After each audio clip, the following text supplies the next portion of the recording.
Hello gamers, কি অবস্থা সবার? কেমন আছেন সবাই? আশা করি সবাই ভালো আছেন। আজকে কথা বলবো আমি খুব সহজেই কিভাবে ডিভিশন 3 ডান দিলাম এবং কি কোন ফরমেশনে ডিভিশন 3 ডান দিলাম এবং কি আরো বিস্তারিত আলোচনা করব এই ভিডিওতে।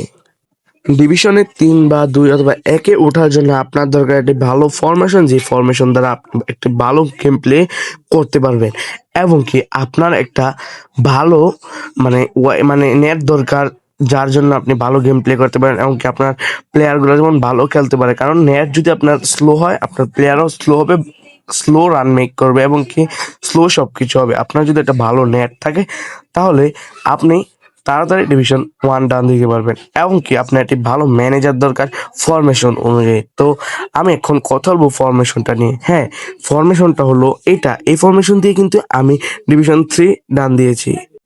আর আমি কোন ম্যানেজারটা ডিভিশন 1 ডান দিলাম? হ্যাঁ, আমি এই ম্যানেজারটা দিয়ে কিন্তু ডিভিশন 1 ডান দিয়েছি এবং ম্যানেজারের টিম প্লেইং স্টাইল হলো লং বল কাউন্টার, যাতে আমি অনেক ভালো একটি পারফরমেন্স পেয়েছি এবং কি এই ফরমেশন অনুযায়ী।